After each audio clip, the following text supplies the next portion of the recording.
Hey everybody, welcome back. My name is Abby. I'm with Fitness is Medicine. Today we're going to do another great strength training workout to work your whole body, including balance, in your own home with minimal equipment, easy to follow directions, and very minimal space. Today we're going to need medium to heavy set heavy weight dumbbells, a ball, a couple heavier dumbbells yet, and a band or tube set up about chest or hip height, and that is it. Come into these workouts warmed up and ready to move. 5 to 10 minutes of a cardio workout just to get your heart rate up a little bit, your muscles and joints warmed up and ready for movement, and your mindset ready for movement. Often the hardest part of a workout is just getting started. So if you start by that quick warm up and then move into the rest of your workout, I think you'll have more success. Okay. Today we're going to start with alternating chest press with a bridge on the ball. Now if you don't have a ball or you're not comfortable bridging on the ball, you can lower down to the ground or even do this in your bed, doing a bridge on your back, on the ground or your bed. Okay, so if you are, walk out to a bridge with your head and shoulders comfortably on top of the ball. So you don't want to be here and holding your head, and versus you don't want to be down here either. So you want your head and shoulders up on top of that ball comfortably, squeezing those glutes, keeping your hips high.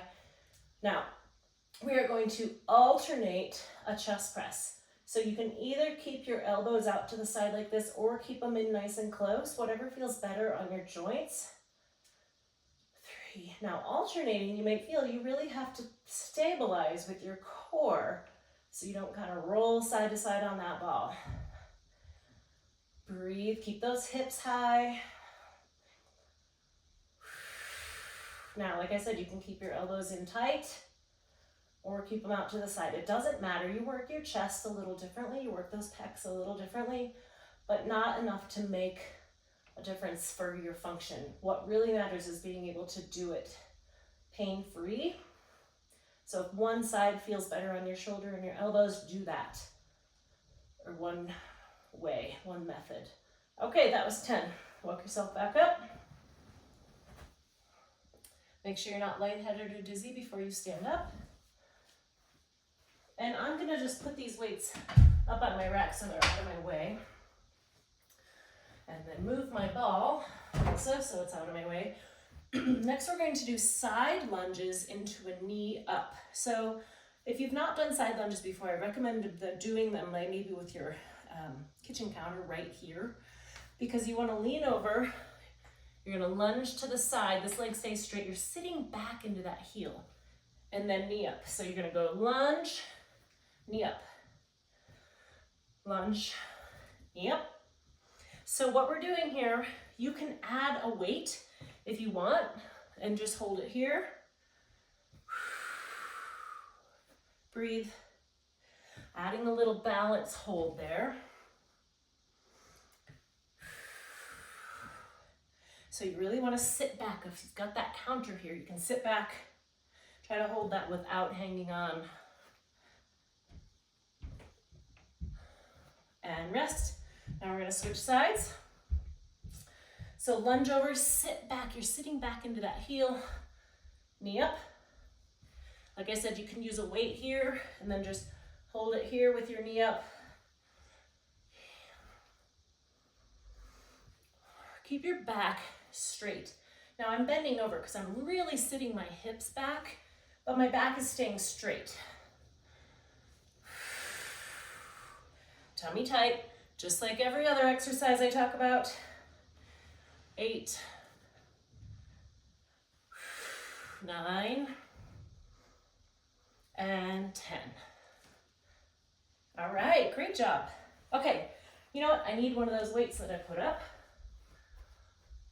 We're going to do a standing overhead triceps extension. So we're going to take this ball, or this dumbbell, and hold it with our hands like this, holding the one end of the dumbbell. Now I want your elbows by your ears. You're going to press that weight straight up. Now, I've got just a slight bend in my knees and hips just to give my lower body that support. You want to keep those abs engaged. 6, straighten those arms. Keep your elbows right by your ears. 9 and 10. All right, good work. You can always choose a lighter one. If you chose something that was a little bit too heavy, I'd always rather have you use a little bit lighter, be safer, more controlled on those muscles and joints. Okay, now I've got 2 heavier dumbbells yet on the ground. If you don't have really heavy dumbbells, you can use a couple buckets that maybe have sand or water in them, or you could use a couple jugs of water. You could use lots of things. My point here is we're doing a weighted carry. So this is really good for your core. It's good for your grip strength. It's good for your bones. So you're putting extra weight on those bones.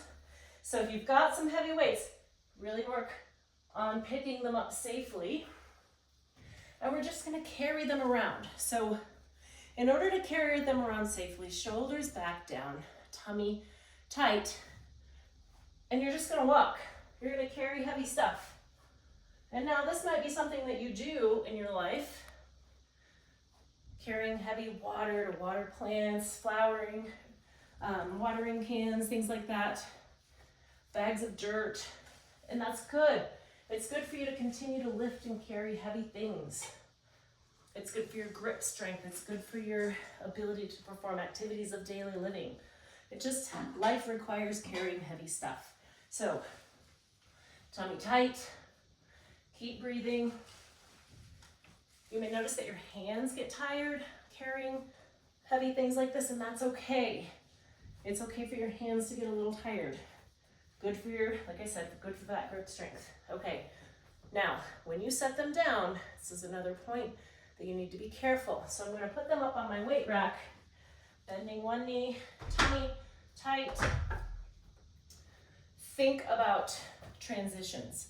So when we're doing something, sometimes we're doing it with really good form, but those transitions, I watch people set weights down like this in my gym after they've just practiced it all with really great form. So really think about those things while you're picking things up and setting them down. Okay, now we're gonna come over here to the bands. We're going to do a shoulder extension. So I want you to stand back a little bit, stagger your feet, shoulders down and back, arms straight, pull it straight to your hips. So we're working on your lats a little bit. You might feel this in your core a little. I want those feet staggered, not for balance, but for weight distribution. So that your low back doesn't decide it wants to take some of this. And 10, good. Challenge yourself. Step back just a little bit. If it's too much, you can always step back forward. Give yourself a little less resistance. Okay, we're gonna finish on the floor. We're gonna do a little bit of core. We're gonna do a knee to hand press. So we're gonna do both at the same time. So I want your knees and your hands, and you're gonna try to push away. So hold it for 3 or 4 seconds. So what you're doing is you're just pushing your knees are pushing your hands. We're really engaging your core, and you can determine how hard you're working. So you can just press it a little, see how it feels. Really press it as hard as you can. Regardless, keep breathing. Don't hold your breath. Good. Breathe. 5, 6, keep breathing. 7, 8. Notice your back is staying really flat here with your knees up. 9, and 10. All right, good. Don't need any equipment for that one. Okay, go through these 1 or 2 more times. Add a little cardio, get that heart rate up, really get this full body workout that we're aiming for. Follow with a good cool down and stretch. If you have any questions or need any modifications, please feel free to reach out or leave a message in the comments. Otherwise, we'll see you next time. Have a great workout, everybody. Thank you.